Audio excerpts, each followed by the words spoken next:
y'all, it's Natalie Dill from Delightfully Crafty for a Cherry on Top.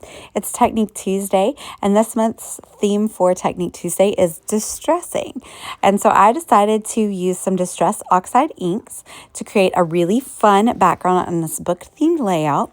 And so we're going to get started. Now, I have some textured white cardstock, and it's fully covered in white gesso. There is no empty spot. I went all the way to the edges, every single edge, for this technique.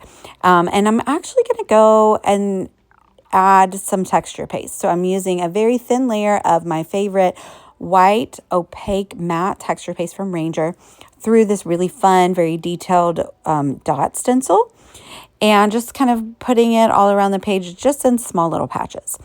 I decided to use Distress Oxide inks for my version of the Technique Tuesday using Distress because they recently released small ink pads, mini Distress Oxide inks, which is an exciting development because I think for a long time they couldn't make the chemicals work properly, and so they must have finally been able to do that. But I've made layouts like this before, and you can do so many different color combinations and different changes that it does not get old. And so now that I've let the texture paste fully dry, and of course the gesso fully dried before that, I'm taking my ink pads and I'm smushing them down in their square shape. Some of them I'm making a little bit longer than their square. But now I've zoomed in and I'm going to, they're still wet, but you can do this after they dried as well. I'm going to manipulate the color as though they're watercolors with some water. So it's just plain water with my paintbrush. I am cleaning the paintbrush between using it on each different color. Now I'm letting the colors kind of blend together where they won't be muddy, but not a ton. I'm trying to keep the colors individual, so that's why I'm cleaning the brush in between. I also grabbed some paper towels to, when I get too much water, I don't want it to get out of control. So I don't want it to leak into another area of color that I don't want it to blend into, or I don't want it to go down into the white part of the paper.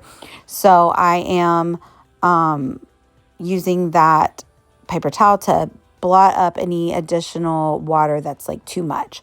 I am leaving some white spots, but I'm mostly letting the ink saturate within that textured bit of texture paste.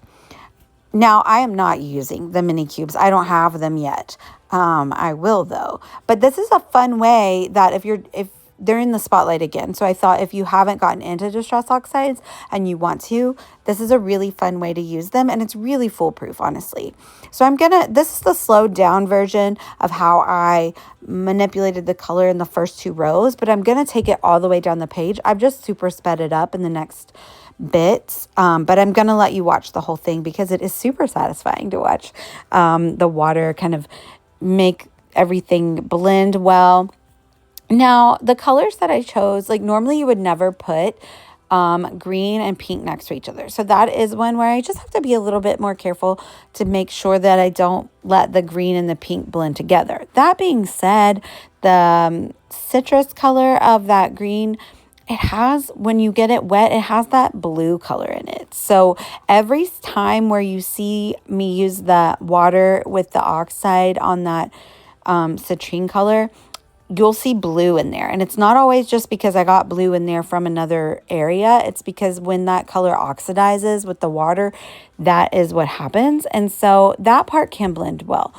However, you see that I'm not really blending. It did get that pink down in there though, and it kind of just made way for it. You'll be able to tell before it fully dries if the colors are looking muddy. Like right there, I got some blue in with that yellow and I didn't like it. I just dabbed it up. But you can also add more water, dab it up, and then add your additional color back in, and you pretty much won't be able to tell. This is also a really fun way to just get to know your oxides and how they work.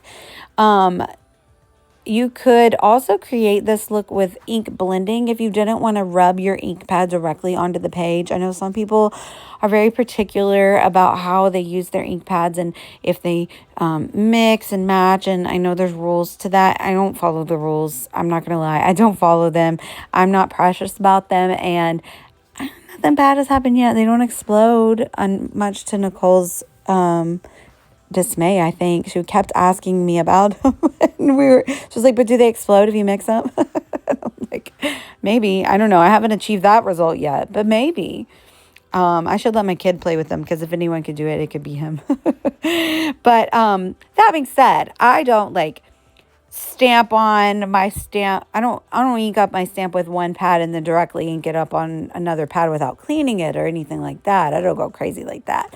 But I don't mind rubbing it directly onto the page. But if you do, you could just use your blending brushes and create your swatches of color and go from there. And you can still achieve this result. If you want, you could stamp a square or however you want to do it. And you could get the same results if you want to work really hard. Just clean your brush really well, or use different brushes if you want, to avoid, your ink getting on to another pad. But then once it's on your page, it doesn't really matter. And you can see how well I think it's the the oxide part of the ink that allows it to look so cool when you add the water and you let them blend and go together like that. And you can see they dried this very chalky finish, a very soft finish. It's very nice.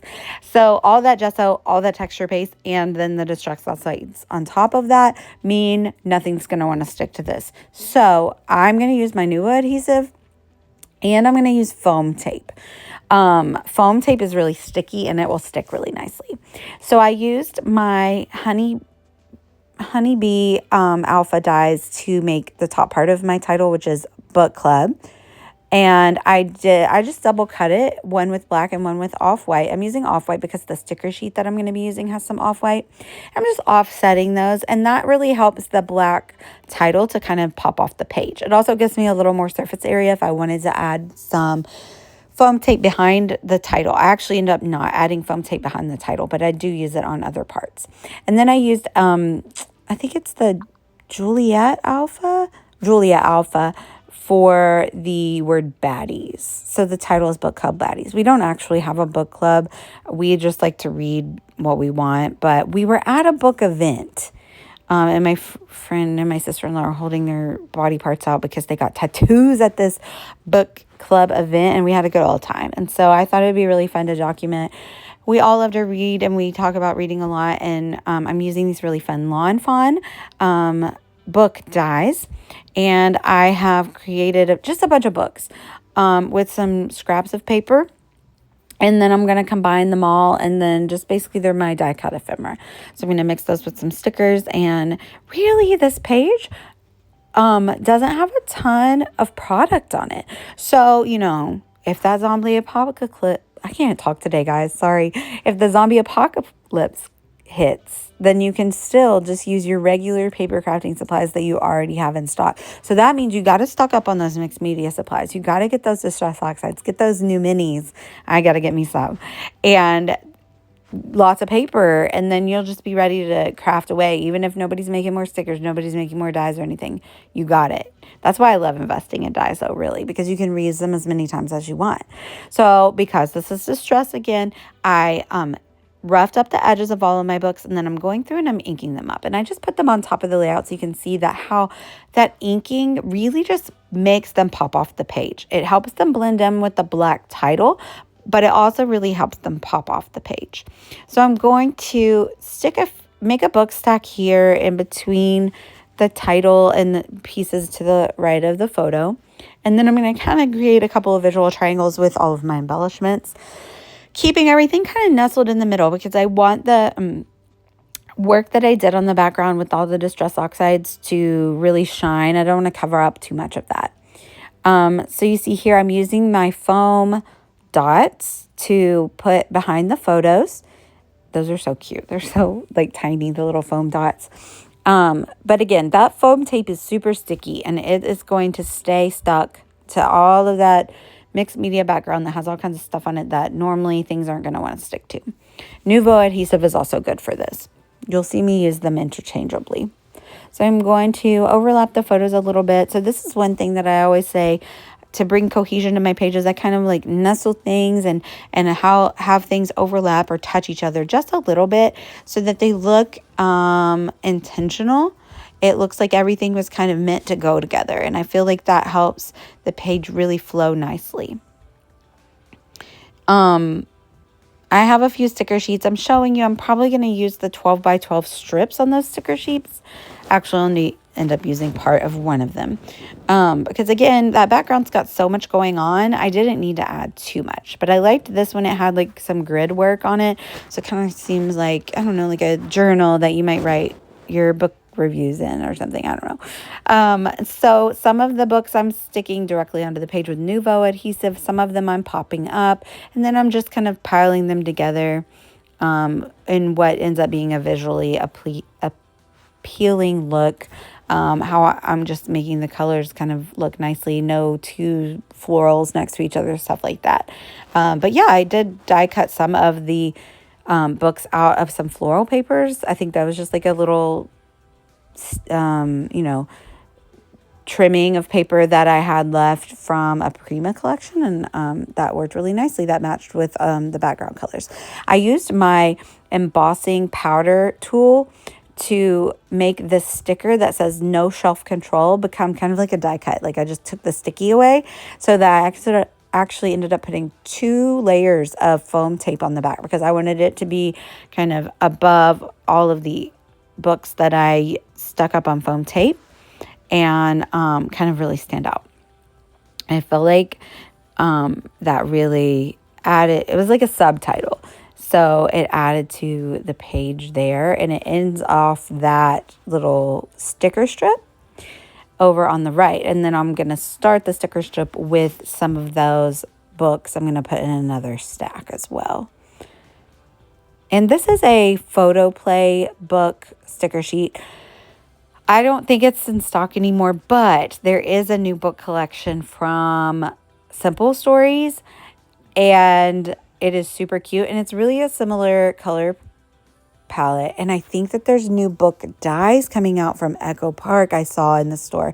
They're still on pre-order. So there's always going to be some book goodies, because I think everyone really loves to read these days. Everyone. That is such a generalization. Sorry. A lot of people I know and a lot of crafters are also into reading. I think it helps the creative brain. And